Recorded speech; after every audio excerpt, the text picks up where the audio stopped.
예, 반갑습니다. 예, 오늘은 요범사원 그 10가지 인연 따라서 선행을 하는 방법에 대해서 그 10가지 정도, 10가지를 얘기하는 중에 두 번째입니다. 그 두 번째는 애경존심이라고 하는 건데, 사랑과 공경의 마음을 가지는 것은 무엇을 의미하는가? 그 사랑과 공경의 마음을 갖는다 이런데, 여기서 먼저 문장을 읽고 얘기하겠습니다. 때로는 겉으로 봐서, 페이지 얘기 안 했나요? 270쪽입니다. 네, 페이지 270쪽. 찾으셨나요? 사랑과 공경의 마음을 지니는 것은 무엇을 의미하는가? 때로는 겉으로 봐서 어떤 사람이 존경할 만한 사람인가? 아니면 사기꾼인가? 구분하기가 쉽지 않다. 왜냐하면 사기꾼들이 존경할 만한 사람처럼 가장하기 때문이다. 그러나 그 차이는 흑과 백처럼 분명하다. 맹자가 말했듯이 존경할 만한 사람과 보통 사람의 차이는 그들이 의도하는 바에 있다. 이 말이 무엇이냐 이러면은, 그 맨 저쪽에 적선 지방에 처음에 우리가 함께 읽어본 자리에서, 학교에 공부한 자리에서 보면은 중봉선사 이야기가 나온 적이 있습니다. 중봉선사를 여러 선비들이 찾아가서 질문을 합니다. 불교에서 선인성과 악인악과, 선한 사람은 선한 과보를 얻고 악한 사람은 악한 과보를 얻는다고 하는데, 또 그 과보를 얻는 것이 형체의 그림자가 따르듯이, 소리에 메아리가 따르듯이 반드시 분명하게 그렇게 인과가 따라온다.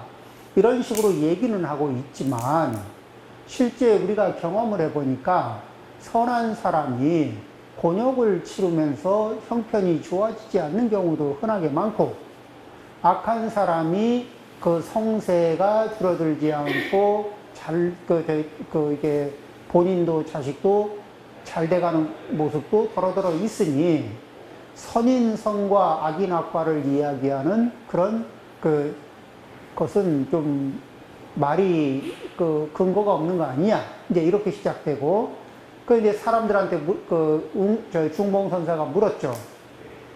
뭐라고 물었냐면, 그러면 당신들이 생각하는 선이 뭐고 악이 뭐냐, 이걸 물어본 거예요. 그 대목하고 지금 이게 어우러지는 겁니다. 거기에서 이렇게 얘기하죠. 사람을 때리고 사람을 이렇게 해치고 이러면은 악이고, 사람을 돕고 뭐 이런 식으로 또 사람을 칭찬하고 이러면은 이제 사람을 때리거나 꾸짖거나 이러면 악이고, 사람을 칭찬하고 사람을 돕고 이런 식으로 하면은 이제 선이다. 그러니까 반드시 그런 것은 아니다. 이런 식으로 해서 선비들이 계속해서 자기들이 생각하는 선에 대해서 이야기를 했고, 거기에 대해서 중봉선사는 반드시 그런 건 아니다. 이렇게 얘기했어요.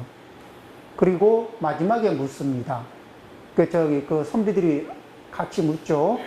그러면은 우리 말이 다 반드시 그렇지 않다고 하시면, 그러면은 당신 중봉스님이 생각하시는 이 선악은 뭡니까? 그러니까 중봉선사가 이러죠. 마음이 다른 사람을 위하는 이타적인 마음을 가지고 하는 행위라면은, 그 사람을 칭찬하든 그 사람을 때리든 모두 다 선이다. 그 사람을 자기의 이기심만을 위해서 어떤 짓이라도 할 수 있는 마음 자세로 하는 것은, 그 사람에게 칭찬을 하든 그 사람에게 뭐 이렇게 예의를 차리든 어떤 모습을 하더라도 그것은 악이다. 그러면은 거기에서 이제 중봉선사가 얘기한 거는 어떤 거냐면은, 선비들은 신업, 그러니까 신업과 구업, 신업, 구업을 중심으로 선악을 구별하는 이야기를 했고, 그 중봉선사는 무엇을 중심으로 얘기했냐면은 의업을 중심으로 했어요. 그 마음자리가 선한 위치에 있느냐, 마음자리가 악한 위치에 있느냐, 이것을 이제 얘기하는 건데, 이렇게 마음자리가 어디에 있는가, 이것을 존심, 이렇게 얘기해요. 이 마음자리를 어디에 두었느냐, 마음을 어디에 두었느냐, 당연히 사람들을 아껴야죠. 당연히 사람들을 공경해야죠. 이렇게 마음을 먹고, 이렇게 마음자리를 이렇게 두는 분이 있고, 오늘 만났네. 이분을 어떻게 오늘의 호구로 만들어 볼까? 나를 위해서. 이렇게 마음을 먹는 분도 있을 거예요. 그러면은 그분이, 나의 호구로 만들겠다고 하는 분이 친절하고 예의 차리고 뭐하고 뭔 짓을 다 해도 그거는 그 이면에 의도된 거는 뭐예요? 언제든지 기회가 오면 자기의 의도를 성취하기 위해서. 그리고 마찬가지로 이 사람에게 사람을 사랑하고 사람을 공경하는 이런 입장에 있다 하더라도, 자식을 아끼고 사랑하더라도 자식에게 좋은 말만 하고 칭찬만 하고 이럴 수는 없어요. 때로는 야단도 칠 수 있고, 때로는 이렇게 제한도 가하고, 그것들이 그렇다고 해서 자식에게 제한을 가하고 야단도 치고 이렇게 한다고 해서 자식을 망치려고 하는 게 아니잖아요. 그런 이 자식을 괴롭히려고 하는 게 아니고, 그렇듯이 이 마음 먹은 자리가 그 마음의 중심점이 어디에 있느냐, 요것이 이제 사기꾼도 이래 사기치기 전까지는, 사기의 행각이 드러나기 전까지는, 목적을 성취하기 전까지는 굉장히 친절하고 예의 바르고, 그리고 정말 겉모습이 드러난 모습으로는 이타적인 모습으로 이렇게 행동을 해요. 제가 무슨 말을 하면, 만일 저한테 노리는 게 있다면 제가 무슨 말을 하면 제 말이 땅에 떨어지기 전에 착착 받아 챙길 겁니다. 그런데 여기에서 하는 얘기는 뭐냐면은, 사람들은, 중봉선사가 그렇게 얘기했어요. 범부들은 눈이 어두워서 볼자리를 못 보고, 볼자리를 못 본다. 어디를 못 보는 거예요? 존심처. 우리의 사람들이 마음 먹고 있는 그 자리를 잘 못 봐요. 그러면은 마음 먹고 있는 그 자리를 잘 못 보니까, 의업은 못 보니까, 그 의업을 못 보니까 이거는 판단 근거에서 제외하고, 신업, 구업, 요것만 기준으로 해서 판단을 해요. 그러면은 이것을 신업 구업만을 놓고서 판단을 하면 그것은 그럴지 안 그럴지는 알 수 없다는 얘기입니다. 그렇겠죠? 그리고 지혜로운 분들이 이 파악하려고 노력하는 자리는 어디예요? 이 의업의 영역입니다. 이렇게 이 의업의 영역. 그래서 그러면 내용을 한번 더 읽어보죠. 사랑과 공경의 마음을 지니는 것은 무엇을 의미하는가? 이 말은 당연히 사랑하는 말, 사람을 보면 사랑해야지, 보면 공경해야지. 이게 그냥 몸에 이게 배어있는 이런 것은 무엇을 의미하는 것? 때로는 겉으로 봐서는 어떤 사람이 존경할 만한 사람인가 아니면 사기꾼인가 구분하기 쉽지 않다. 왜냐하면 사기꾼들이 존경할 만한 사람처럼 가장하기 때문이다. 그 차이는 흙과 백처럼 분명하다. 맹자가 말했듯이 존경할 만한 사람과 보통 사람의 차이는 그들이 의도하는 바에 있다. 그럼 이제 보통 사람들은 이 존경할 만한 분이라는 건 이제 성현을 얘기하는데, 이 성인과 현인들, 이분들의 기본 마음자리는 이타. 다른 일을 위하는 마음이 기본으로 깔려 있어요. 그래서 일거수일투족이 다른 사람들을 위하는 마음이고 다른 사람들에게 이익이 되는 얘기를 합니다. 그런데 범부는 이게 보통 사람들은 이렇게 얘기할 수 있어요. 선과 악을 얘기하자면은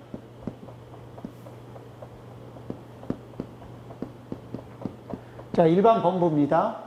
그 사람이 늘 선한가? 항상 선한가? 꼭 그런 건 아니에요. 그렇죠? 꼭 그렇진 않아요. 그러면 그 사람이 항상 악한가? 그것도 꼭 그렇지도 않아요. 그렇죠? 그래서 어떻게 돼요? 비선, 비악. 또 다른 말로 얘기하면 그러면 항상 어떻게 또 사람이 선할 때도 있고 악할 때도 있고 그래서 선하기도 하고 악하기도 하고 또 어떤 측면에서는 항상 선한 것도 아니고 항상 악한 것도 아니고 이것이 이제 보통 범부의 위치죠. 그러니까 순간순간의 기준점이 왔다 갔다 하면서 어떨 때는 좀 누군가를 위하는 마음도 내기도 하다가 어떨 때는 자기 중심의 이익점에서 딱 이게 고착되기도 하고 이렇게 왔다 갔다 합니다. 그러면서 평균 수치가 그냥 이렇게 해서 선과 악의 이기와 이타가 이렇게 교차를 하는데 대충 보면은 그때그때의 편차는 있지만은 평균을 내보면은 이 비선비악 정도 이런 선에서 이런 정도에 머무는 분들이 이제 많다는 얘기죠.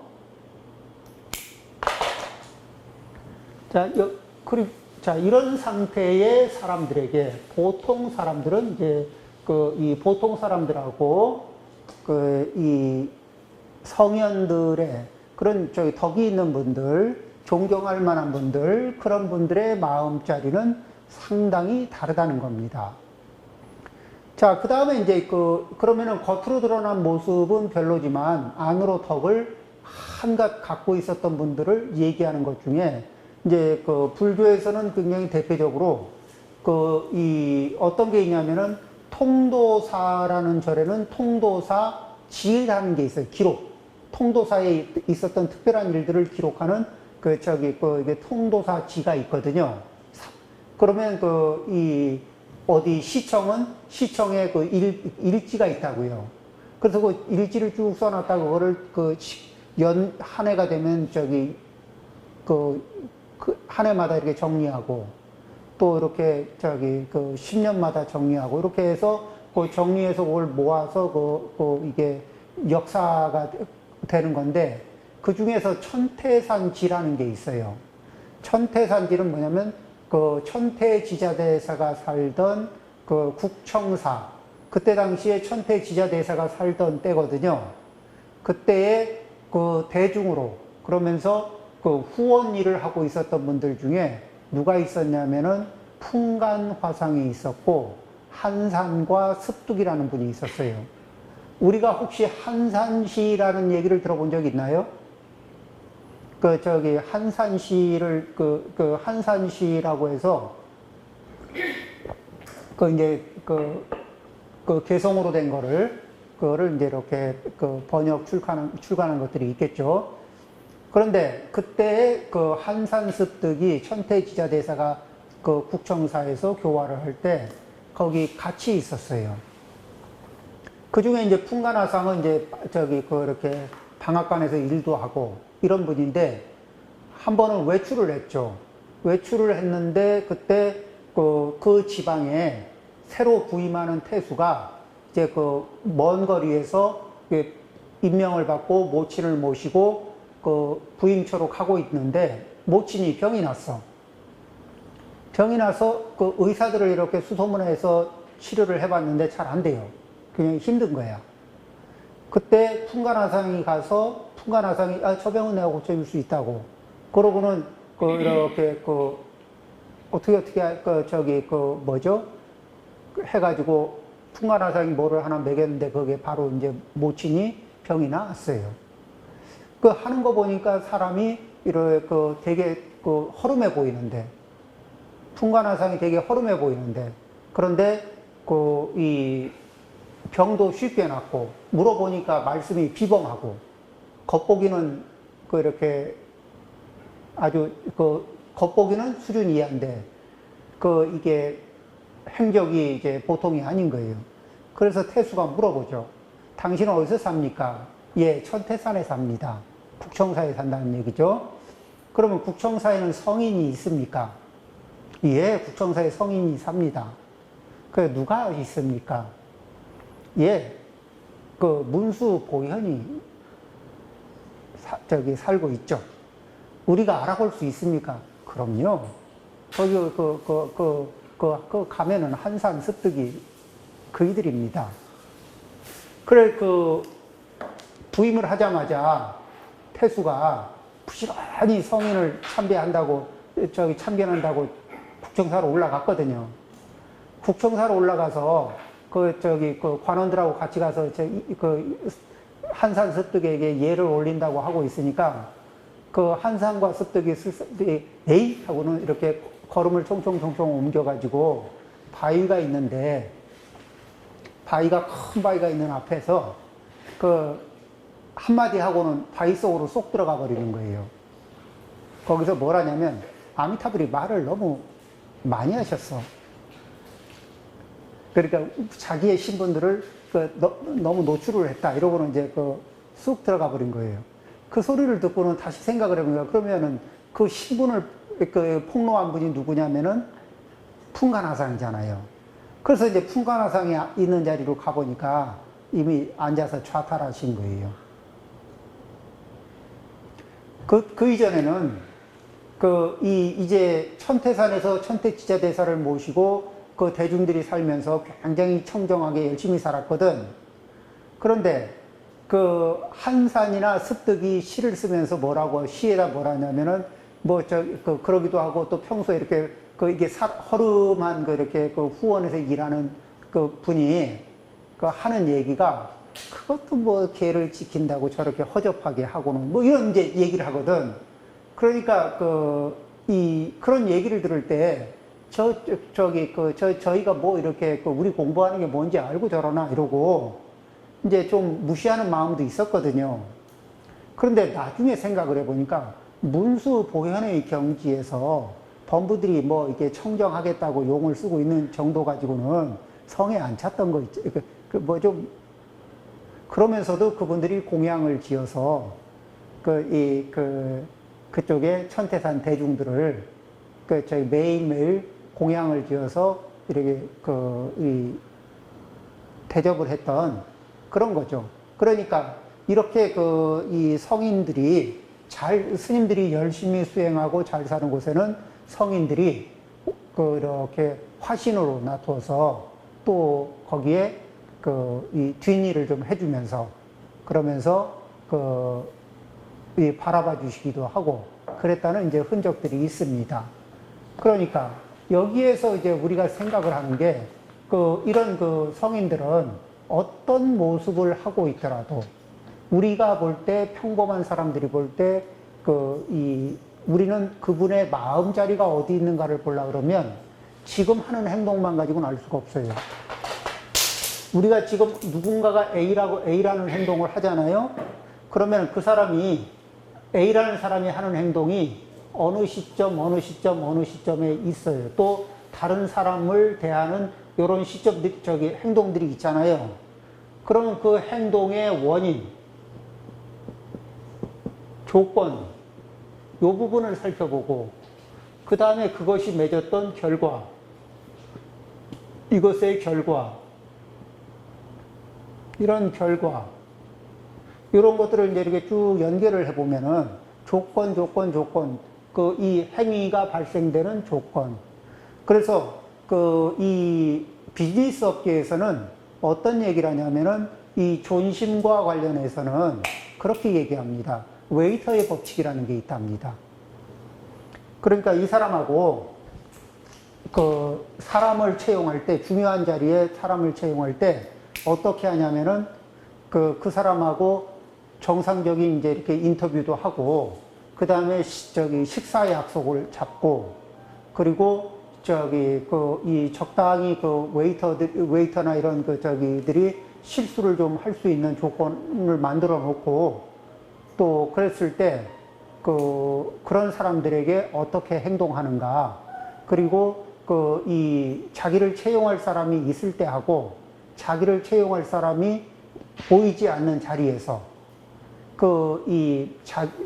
그러니까 그런 사람들, 자기가 눈치를 봐야 될 사람이 없는 자리에서 자기보다 신분이 낮거나 이런 사람들에게 어떤 행동을 하는가를 봐서 거기에서도 이렇게 일관되게 사람들을 이렇게 예의 있게 대하고 점잖게 대하고, 그 일관성이 있으면은 그 사람에 대해서 신뢰를 하고, 그런 부분에서 그런 행동에서 차이가 나는 사람이 있으면, 그러면은 이게 형편에 따라서 사람을 이중적인 잣대를 가지고 사람들을 판단하는 버릇이 있다고 봐서, 이런 사람들이 있으면 뭐죠? 윗사람이 볼 때는 괜찮은 사람이고 아랫사람이 볼 때는 아주 웃기는 사람이 나오는 경우가 있거든요. 그래서 그런 사람들,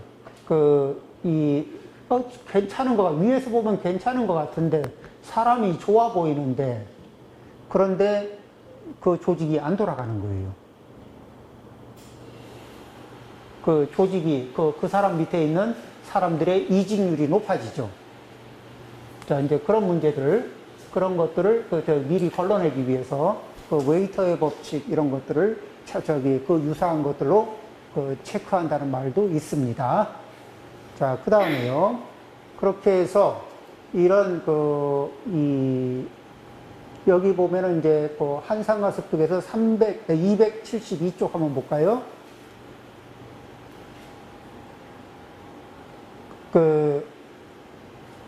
그때 밑에 그때 하는 대목이 있죠. 272쪽. 그때 절에서 한 달에 2번씩 계를 외우는 포사를 얘기하는 겁니다. 중요한 행사가 있었다. 한상과 습득은 가끔 절 밖에 서서 다른 스님들을 조롱했고, 따라서 모두가 그들을 싫어했다. 그런데 조롱했다는 게 아니라 그들의 경지에서 보면 왜 이렇게 이런 식으로 얘기할 수 있죠.